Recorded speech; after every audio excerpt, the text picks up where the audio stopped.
자, 오늘 우리에게 주신 하나님의 말씀은 고린도전서 말씀입니다. 13장 9절에서부터 12절 말씀이고요. 설교 제목은 저 사람을, 저 신앙을 어떻게 평가해야 하나요?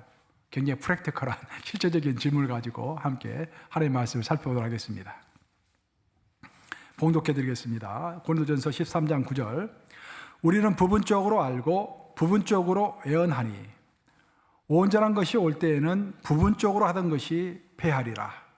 내가 어렸을 때에는 말하는 것이 어린아이와 같고 깨닫는 것이 어린아이와 같고 생각하는 것이 어린아이와 같다가 장성한 사람이 되어서는 어린아이의 일을 버렸노라. 자, 12절 합독합니다. 시작. 우리가 지금은 거울로 보는 것 같이 희미하나 그때에는 얼굴과 얼굴을 대하여 볼 것이요 지금은 내가 부분적으로 아나 그때에는 주께서 나를 아신 것 같이 내가 온전히 알리라. 살아계신 하나님의 말씀입니다. 미국에서 코비드19가 터지고 나서 우리가 이제 언론을 통해서 가장 많이 들었던 그 미국의 정부 기관의 이름이 CDC, 그죠? Centers for Disease Control and Prevention, 질병 통제 예방센터라는 이야기를 가장 많이 들었죠, CDC.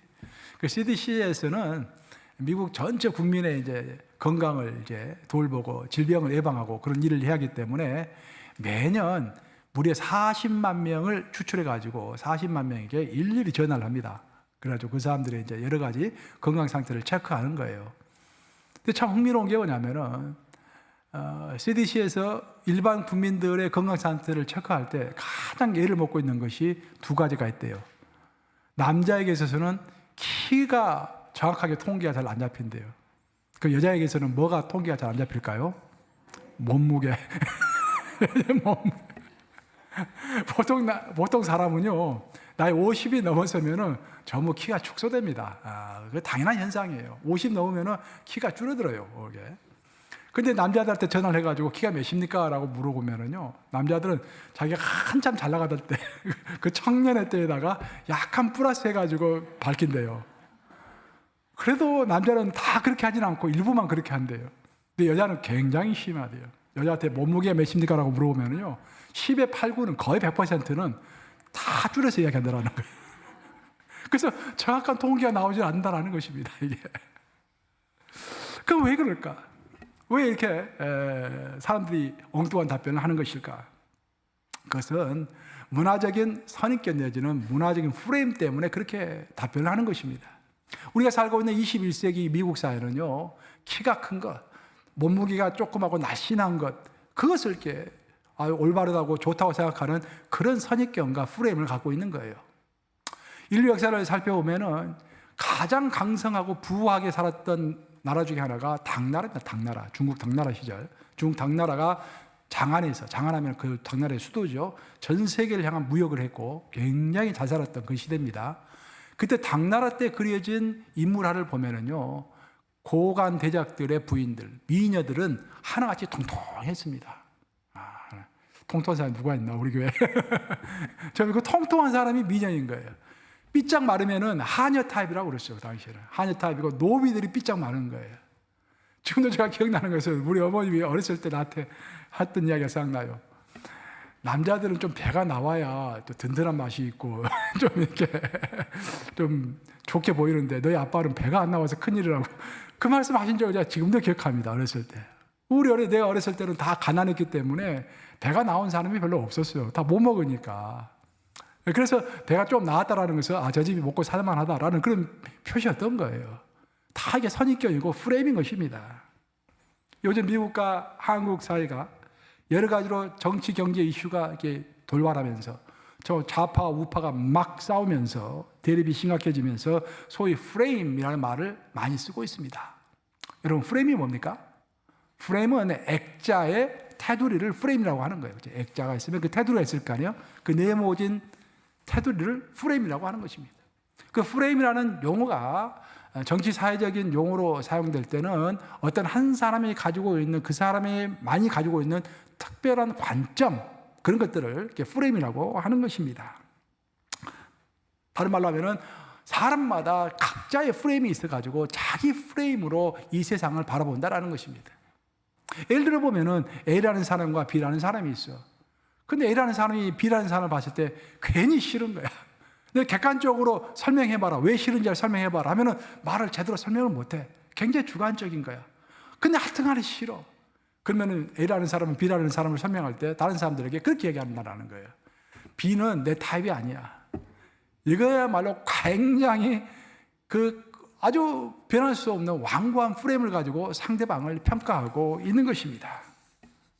이 세상에는 이런 식으로 사람을 평가할 뿐만 아니라 이런 식으로 하나님을 평가하는 사람들이 많다라는 것입니다.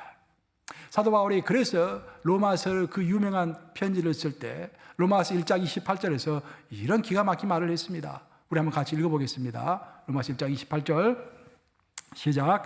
또한 그들이 마음에 하나님 두기를 싫어하며 하나님께서 그들을 그 상실한 마음대로 내버려 두사 합당하지 못한 일을 하게 하셨으니. 어떤 사람은 괜히 하나님이 싫은 거예요. 어떤 이유가 없습니다. 그냥 하나님이 싫은 거예요.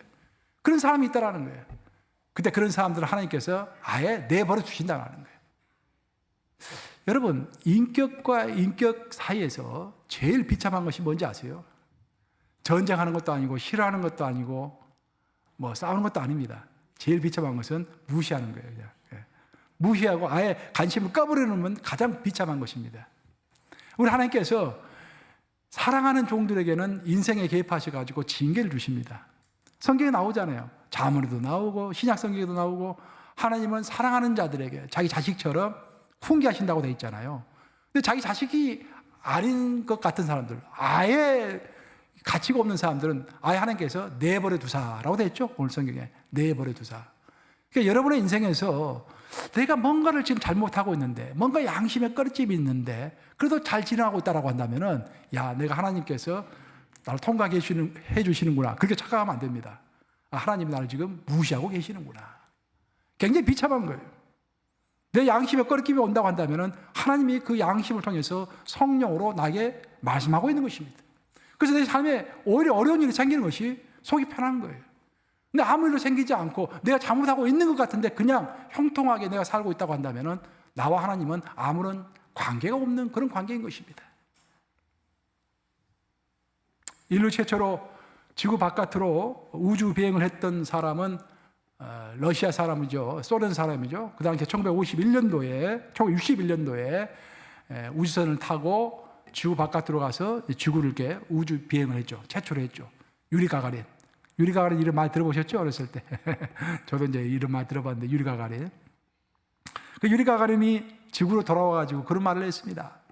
아, 내가 우주로 나가봤더니 도저히 하나님이 없더라. 아무리 눈 씻고 봐도 하나님이 없더라. 라는 그런 이야기를 했어요. 나중에 이제 알고 봤더니 유리 가가린은 그 소리를 한 것이 아니라 그 당시에 소련의 최고 권력자였던 후르시초프가 자기가 그 거짓말을 언론에 그냥 뿌린 거예요, 그냥. 그래가지고 모든 사람들로 하여금 하나님이 없다라는 그런 프레임을 갖도록 유도한 것입니다. 아시다시피 공산주의는 종교는 앞에 있다라고 칼 마르크스가 이야기했기 때문에 공산주의에 있어서 최고의 적은 종교입니다. 특별히 기독교입니다. 그래서 그들은 기독교인들을 비판하죠. 그래서 하나님이 없다라는 것을 심어주기 위하여 그 프레임을 만들기 위하여 후르시초프가 거짓말을 한 것입니다. 근데 나중에 제임스 오웬이라는 미국 우주 비행사가 아폴로 15호를 타고 달나라에 갔습니다. 그 달나라에 착륙을 해서 내려와서 봤더니 깜짝 놀란 거예요. 그 광활한 달 위에서 정말 그 아름다운 고요함 속에서 하나님의 임재하심을 느낀 것입니다. 그는 영적인 충격을 강하게 받았습니다. 그래서 그는 나는 우주여행 중에 하나님을 보았습니다 라고 고백을 했습니다. 창조주 하나님의 손길을 강하게 느낀 것입니다. 그래서 그는 그 이후 우주비행 이후에 지구로 돌아와서 전도자가 되었습니다. 그 세계 방방곡곡을 돌아다니면서 하나님이 있다라는 프레임으로 많은 믿지 않는 사람들에게 영감을 불어 넣어준 것입니다. 이렇게 프레임이라는 것은 부정적인 프레임도 있지만 긍정적인 프레임도 있는 것입니다. 요즘 한국에서 이슈가 되고 있는 프레임은 친일 프레임, 저 끈질긴 것 같아요. 친일 프레임, 그리고 종북 프레임, 그리고 수구 꼰대 프레임. 아주 뿌리가 깊습니다. 그런 프레임을 가지고 서로 프레임을 씌우려고 난리가 아닙니다, 지금. 반면에 미국에서 계속 이슈가 되고 있는 것은 소수자 인권 프레임입니다. 마틴 루터 킹부터 시작해가지고 최근에 몇 번 일어났던 경찰들이 흑인들을 폭행했던 사건들. 더 심하게는 이민자 문제 때문에 요즘 그 프레임이, 소수자 프레임을 가지고 공화당과 민주당이 굉장히 신경전을 벌이고 있죠. 아시다시피 공화당은 불법 체류자를 이야기할 때 illegal alien라는 표현을 씁니다. illegal alien. alien이 무슨 뜻입니까? 외부인. 이미 우리 사람이 아니라는 외부인. 그것도 illegal이 아니라는 거예요. 불법이라는 거예요. 그 서로 illegal alien 하면은 나와는 아무리 상관이 없는 불량배 같은 그런 생각이 드는 거예요. illegal이라니까. 그래서 일단 좀 부정적으로 보게 되는 거예요. 근데 민주당에서는 그 용어에 대항해가지고 undocumented immigrant라고 되어 있어요. immigrant 하면 뭡니까? 일단 이민자, 일단 들어와가지고 함께 사는 사람이야. 그 undocumented, 서류만 좀 미비됐을 뿐이지 서류만 보충하면은 얼마든지 이 사회의 일원이 될 수 있다라는 그 가능성을 보여주고 있는 거예요. 그래서 민주당 이야기를 들어보면은 그 불법 이민자들도 다 우리가 똑같은 사람인 것으로 보이는 것입니다. 이처럼 공화당과 민주당은 각각 자신의 프레임을 미국 국민들에게 심어주기 위해서 노력하고 있는 것입니다. 이런 프레임은 세상에만 있는 것이 아니라 바로 이 교회 안에도 프레임이 작동하고 있습니다. 우리 자신이 갖고 있는 각자의 아주 특이한 프레임이 있어요. 나만의 특이한 프레임. 내가 자라온 환경, 내가 배운 지식, 내가 경험한 것, 그걸 가지고 각자의 프레임을 갖고 있다는 것입니다. 그 특이한 프레임으로 형제자매를 평가하고 또 교회를 평가하고 하나님의 나라를 나름대로 평가하는 것입니다. 그리고 한 번 굳어진 프레임은 촘처럼 변하지 않습니다. 이게 문제인 거야. 근데 프레임이 세월이 지나면서 좀 바뀌어야 할 텐데 한 번 내가 프레임을 딱 고정시키면 계속 바뀌지 않는 것입니다. 하지만 우리가 여기서 깊게 정말 진실하게 생각해 봐야 할 것은 사람도 그렇고요. 조직도 그렇고 사람이든지 조직이든지 계속 발전하고 성장하고 진화한다는 것입니다. 그래서 가끔씩이라도 나의 굳어진 상대에 대한 프레임을 풀고서 그 상대를 다시 한번 관찰할 필요가 있는 것입니다. 혹시 내가 어떤 굳어진 프레임을 가지고 저 사람을 계속 평가하고 있지는 않은가라고 스스로 질문해 볼 필요가 있는 것입니다. 제가 모세를 예를 들어서 한번 설명해 보겠습니다. 모세는 원래 히브리 사람이었어요. 히브리 족속은 애굽에 가가지고 애굽에서 종사를 했습니다. 그러니까 한국으로 말 것 같으면은 일본이 일제시대 조선을 침략해가지고 이렇게 다스리는 것과 똑같아요. 이게. 근데 모세는 히브리 사람임에도 불구하고 애굽 왕실에서 왕자로 자랐습니다. 그 모습을 본 많은 히브리 동포들은 모세를 저 사람은 금수저 스타일이다. 금수저 프레임을 가지고 볼 수가 있었을 것입니다. 그냥 특별하게 잘 됐으니까 금수저 프레임으로 모세를 보는 거야. 하지만 또 애국심이 강한 사람 입장에서는 저 자식이 우리같이 히브리 사람이면서 저기 애굽에게 빌붙어가지고 애굽 황실에서 살고 있네. 저 배반자야 하면서 배반자 프레임을 가지고 모세를 볼 수 있었을 거예요. 그러다가 모세가 나이가 40이 되었을 때 자기 동포를 사랑하는 마음에서 애굽 사람을 쳐 죽입니다. 그리고 그때부터는 모세는 살인자의 프레임을 가지고 살인자라는 그 프레임을 가지고 세상을 살아가게 되는 것이죠. 그래서 그 살인자 프레임을 가지고 세상을 살기가 너무 힘들었어요. 그 도망을 했습니다. 그래서 미디안 광야로 도망을 한 거예요. 미디안 광야에 갔더니 거기에서 미디안 제사장의 7 딸들이 있는데 그 딸들이 양들에게 물을 마시게 하도록 보호해주고 물도 갖다 주고 그 한 가정을 보호해 주었습니다. 그래서 그 마을에서 모세를 향한 칭찬이 자자한 거예요. 그래서 모세는 그 작은 마을에서 일상의 삶 가운데서 선행을 베푸는 선한 조그만 리더라는 그런 프레임을 가지고 한때 그곳에서 살아갔던 것입니다. 그러다가 모세는 하나님의 섭리로 무려 40년 동안 나이 80이 될 때까지 광야에서 홀로 양을 치는 사람이 되었습니다. 말이 40년이지 성경을 읽어보면 모세는 대할 사람이 없었어요. 하루 종일 광야에서 먼 산 바라보면서 혼자 거기서 양떼를 보고 있었던 것입니다. 그리고 80에 노인이 됐던 것입니다. 그때 모세를 아는 사람들은 이제 모세 인생은 끝장이 났다라고 생각을 했어요. 그래서 모세는 버려진 사람이다라는 프레임을 갖게 되었던 것입니다. 여러분 그러잖아요. 아무리 잘 나가던 사람도 은퇴하면 저 사람 이제 끝장났다 보통 마음속으로 생각하잖아요. 버려진 사람의 그런 프레임을 갖는 것입니다. 하지만 모세는 하나님의 때가 됐을 때 하나님께서 그 모든 모세를 억제고 있었던 그 모든 프레임을 하나님께서 다 깨버리시고 하나님의 일을 하는 하나님의 민족의 지도자로 다시 설 수가 있었던 것입니다. 프레임이라는 것이 두 가지 측면에서 생각을 해봐야 돼요. 내 스스로 혹시 나에 대한 프레임을 갖고 있지는 않은가? 나는 버려진 사람이다. 나는 잊혀진 사람이다. 나는 능력 없는 사람이다. 그거 곤란합니다. 왜? 그리스도 안에서 내가 모든 것을 할 수 있느니라. 사도 바울이 이렇게 고백했잖아요. 성령이 나와 함께하는 것이 중요한 것이지 내가 어떤 세상 사람이 나를 어떤 프레임으로 뒤집어 씌우는가가 중요한 게 아닙니다. 그 모든 것을 극복할 수가 있는 것입니다. 두 번째가 그 프레임을 바라볼 때는 항상 하나님의 측면에서 바라볼 수가 있어야 돼요.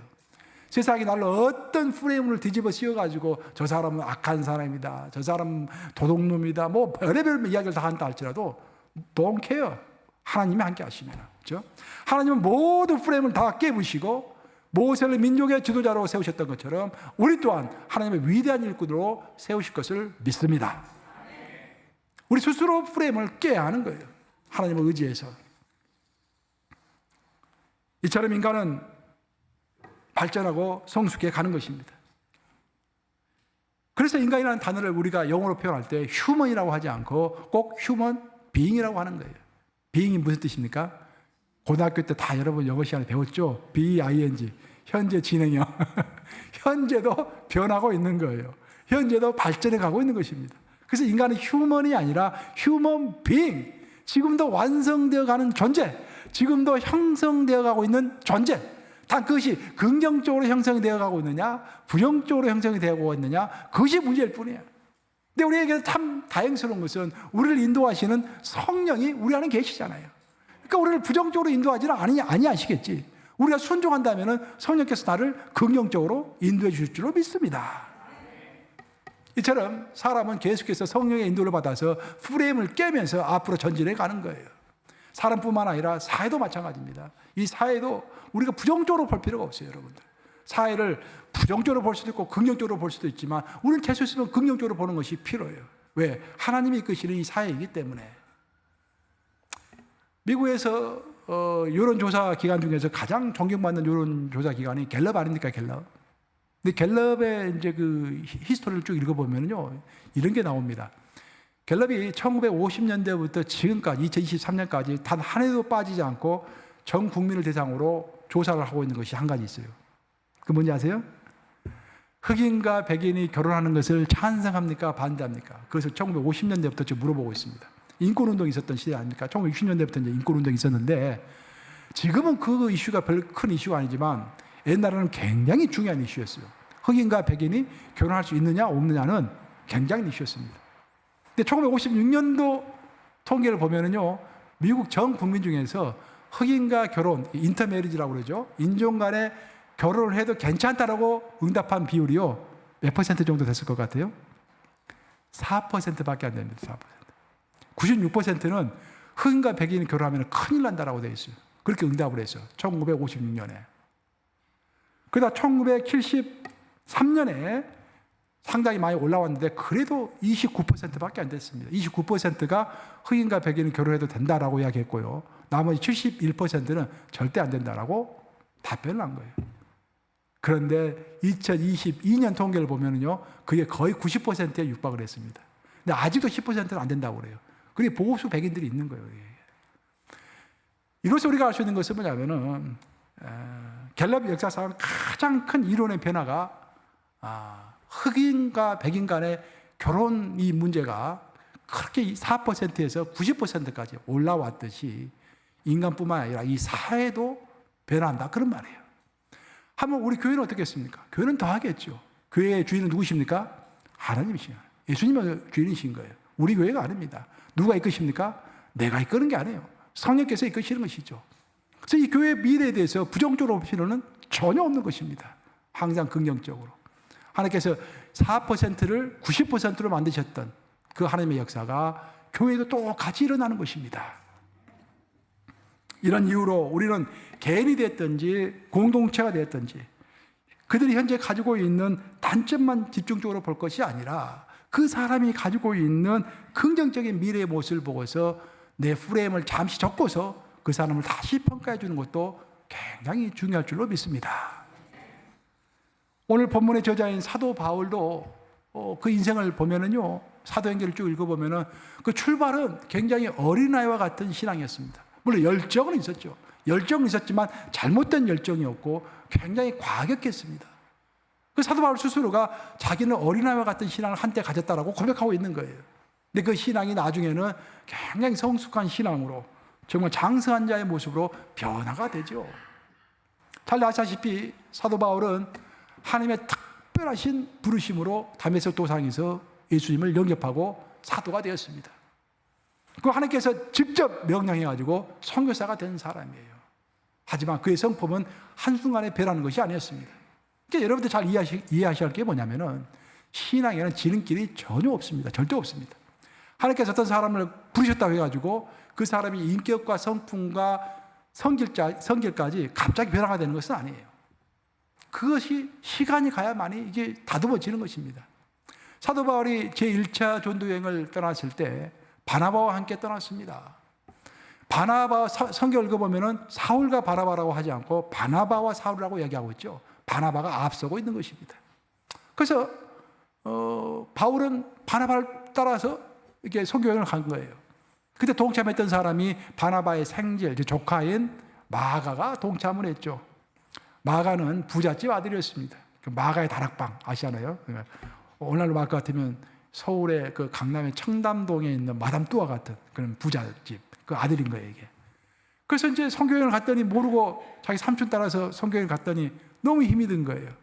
그래서 한밤중에 몰래 도망을 했죠. 자기 집으로 도망간 거예요. 그것을 보고서 사도 바울은 너무 화가 났습니다. 이런 애가 다 있나. 그리고 이제 제 2차 선교여행을 가게 됐는데 바나바가 그렇게 이야기합니다.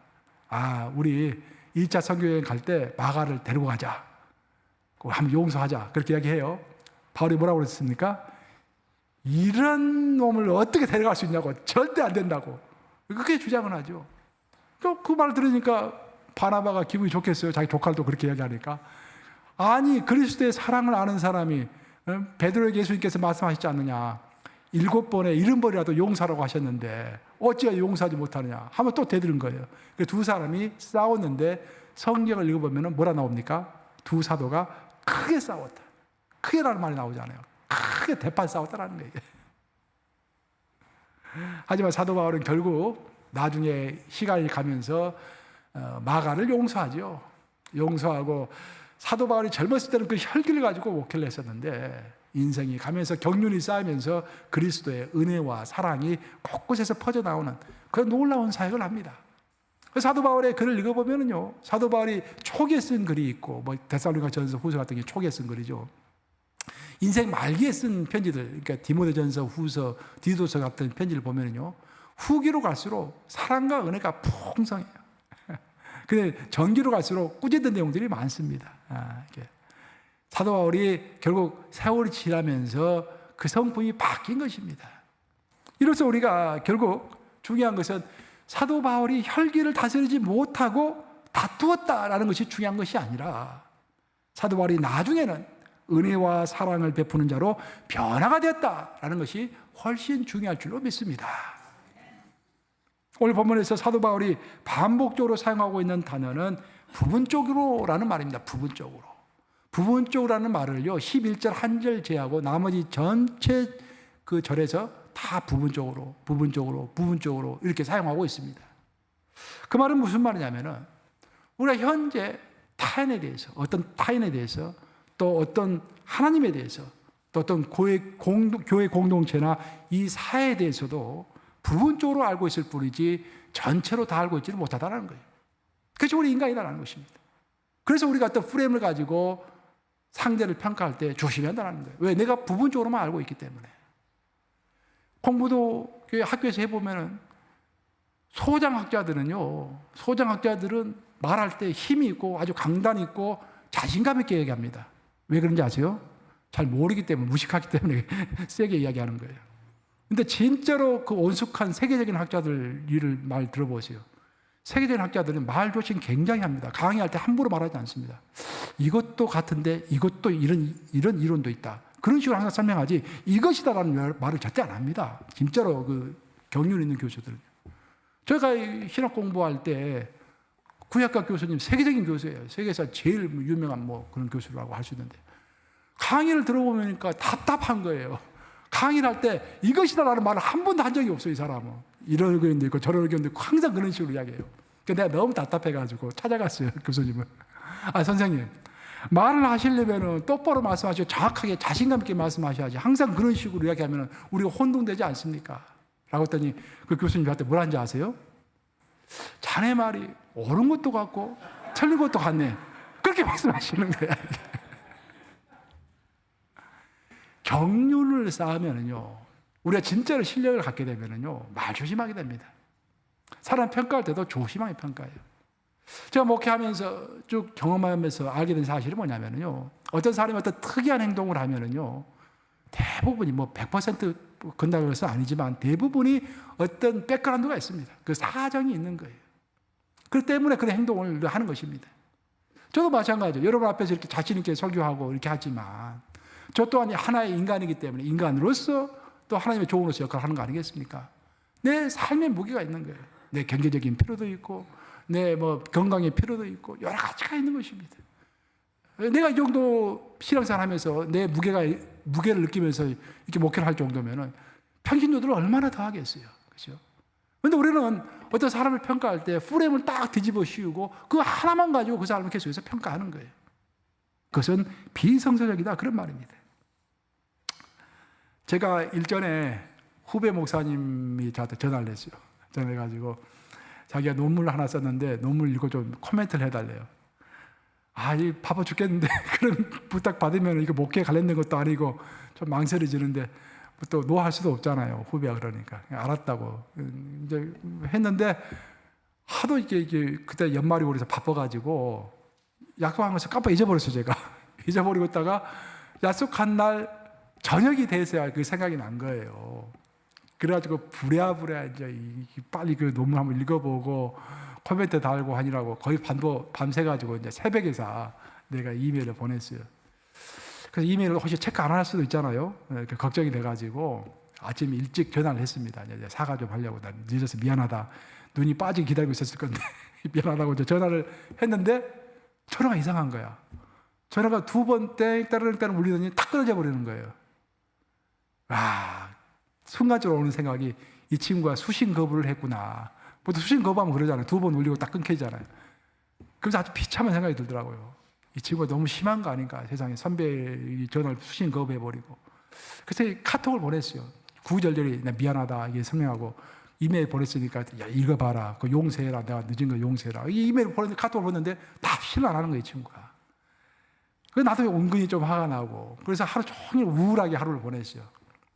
그리고 그 다음날 됐는데 아침 일찍 전화가 왔어요. 그 친구한테. 목사님 내 핸드폰이 고장이 나가지고 인제사 목사님 메시지 보고 있습니다. 그렇게 전화가 온 거예요. 그래서 너무너무 감사하다고 이 바쁜 연말에 이렇게 목사님 다 읽어주시고 이렇게 자세히 코멘트 달아주시고 고맙다고. 그때 내가 크게 깨달았습니다. 그래서 뭐냐면은 사람에 대한 판단은 쉽게 될 것이 아니라 시간을 두고서 관찰하고 기다려줘야 한다는 것입니다. 그렇죠? 내가 그 하루를 참지 못하고 그 친구를 의심하고 그 친구가 내 수신 거부를 했다 생각하고 막 화를 내고 했던 것들이 얼마나 부끄러운 일입니까? 그렇죠? 이처럼 모든 사람이 각자의 어떤 스토리를 가지고 살아가고 있는 거예요. 자기 인생을 가지고 살아가고 있는 것입니다. 그래서 우리는 그때의 프레임을 가지고 그 사람을 함부로 판단하는 것입니다. 사도 바울이 이런 말을 했죠. 고린도전서 4장 5절입니다. 한번 같이 읽어보겠습니다. 시작. 그러므로 때가 이르기 전 곧 주께서 오시기까지 아무것도 판단하지 말라. 그가 어둠에 감추인 것들을 드러내고 마음의 뜻을 나타내시리니 그때 각 사람에게 하나님으로부터 칭찬이 있으리라 라는 이야기를 하고 있습니다. 자, 주께서 오시는 그날까지 언제입니까? 재림하시는 그날까지는 아무도 판단하지 말라는 거예요. 왜? 나는 부분적으로만 알고 있으니까. 내 프레임을 가지고 상대방을 판단하기 쉬우니까 이 사회도 판단하지 말고 개인도 판단하지 말고 공동체도 함부로 내 그 속 좁은 조금 프레임을 가지고 판단하지 말라라는 것입니다. 왜냐하면 우리는 겉으로 드러난 것만 가지고 지금 부분적으로만 알고 있기 때문입니다. 그래서 우리는 정죄하기보다는 불쌍히 여기고 함께 울어주고 함께 웃어주는 것이 진정으로 우리 가운데 필요할 줄로 믿습니다. 그러니까 우리가 프레임을 내려놓으면은, 내 선입견을 내려놓으면은 상대가 더 잘 이해가 되는 거예요. 같이 울어줄 수도 있고 같이 웃어줄 수도 있는 것입니다. 이제 말씀 마무리합니다. 제가 읽었던 글 중에서 가장 인상 깊게 읽었던 글 중에 하나인데, 여러분들에게 제가 산상기도에 갔을 때도 제가 한번 설교했던 것 같고 한두 번 이야기했던 것 같은데, 그 세그 역설이라는 글이 있습니다. 과학적인 글인데, 세그 역설은 어떤 것이 세그 역설이냐면은, 지금 우리가 앉아 있는 이 공간 안에는요 수만 가지 색이 있습니다 지금. 근데 어떤 물체는 그 수만 가지 색 중에서 한 가지 내지 두 가지만 받아들이지 못하고 나머지를 다 받아들이는데 한두 가지 색은 받아들이지 못하는 거예요. 반사하는 것입니다. 그래서 우리 눈은 그 반사하고 있는 색깔을 지금 보고 있는 거예요. 원래 색깔이 아니라. 예를 들어보면 사과는 빨간 색깔이잖아요. 근데 사과 곁에는 수만 가지 색이 있는데, 사과는 다른 색깔들은 다 자기 내부로 흡수를 하는데 유독 빨간 색깔만 흡수를 못하는 거예요. 그래서 그 색깔이 반사가 되잖아요. 이게 반사되면은 우리 눈은 반사되는 그 색깔을 보면서 사과는 빨간색이다 라고 인식을 한다는 것입니다. 저는 그 글을 읽고서 굉장히 큰 감동을 받았어요. 우리 인간도 저는 똑같다 생각합니다. 우리 인간의 내부를 들여다보면은요, 어떤 한 사람, A라는 사람이 있다고 하십시다. A라는 사람이 있는데 그 사람의 내부를 들여다보면 좋은 것이 굉장히 많습니다. 그죠? 자비도 있고 충성도 있고 여러 가지가 있어요. 좋은 것이 많습니다. 근데 모든 인간은 딱 한두 가지의 결점이 다 있는 거예요. 여기 앉아 계신 분 중에서 나는 결점이 하나도 없다라고 하실 분 있어요? 없습니다. 다 한두 가지 결점이 있는 거예요. 그 한두 가지 결점이 바깥으로 지금 튕겨져 나오고 있는 거예요, 지금. 좋은 것들은 다 내부에 들어가 있고, 지금.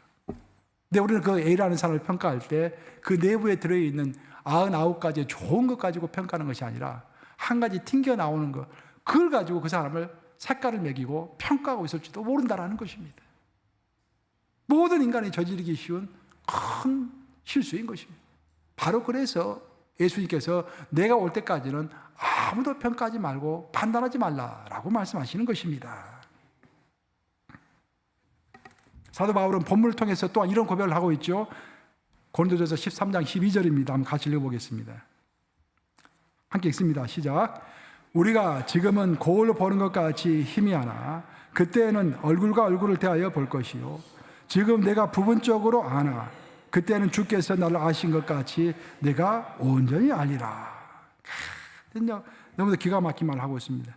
지금 우리는 부분적으로 알면서도 그 부분적인 걸 가지고 자신감을 가지고 상대를 평가하고 있을지도 모릅니다.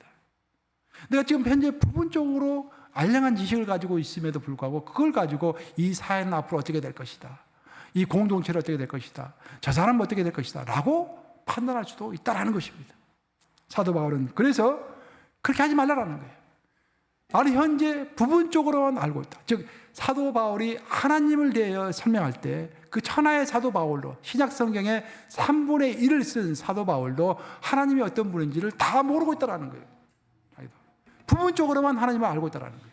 그래서 자기가 죽었을 때 하나님 앞에 섰을 때만이 하나님을 온전히 내가 알리라 라고 설명하고 있는 것입니다.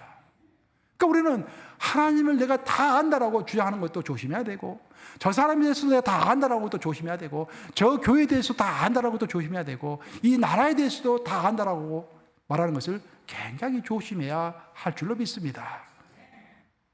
우리가 하나님의 힘바다 앞에 서면은 아마 그런 말을 많이 할 거예요. 아하, 그것이 아니었군요. 제가 잘못하고 있었군요. 주님 용서해 주세요. 그런 말을 아주 많이 할 거예요. 그렇죠? 사랑하는 여러분, 여러분은 어떤 프레임을 가지고 지금 세상과 사람을 바라보고 계십니까? 자신이 가지고 있는 판단의 프레임을 너무 신뢰하지 마시기 바랍니다. 그리고 여러분 스스로를 자주 의심해 보시기 바랍니다. 정말로 중요한 것은 지금 현재 여러분들이 가지고 있는 판단의 프레임이 과연 예수님의 가르침과 일치하고 있는지 그것을 시시로 점검해 보시는 성숙한 그리스도인으로 성장해 가시기를 우리 주님의 이름으로 축원합니다. 기도하시겠습니다. 7번에 70번이라도 용서하라고 하신 주님 말씀, 또 내가 올 때까지는 아무것도 판단하지 말라고 말씀하신 것, 또 사도 바울을 통하여서 나는 지금 부분적으로만 알고 있을 뿐 내가 예수님을 직접 만나봐야만이 그분을 다 설명할 수 있겠다고 하신 말씀 가르쳐 주셔서 감사합니다. 아버지, 내 눈에 어떤 프레임이 휘어져 있습니까? 아버지, 벗겨주시고 온전하게 예수님의 프레임을 갈 수 있도록 도와주시옵소서. 항상 넓게 볼 수 있도록 인도해 주시고 겸손할 수 있도록 인도해 주시고 주 앞에서 온전히 진실한 그런 사람으로 성장해 갈 수 있도록 주와 우리 성도들 축복하시고 이끌어 주시옵소서. 예수 그리스도 이름 받들어 기도합니다. 아멘.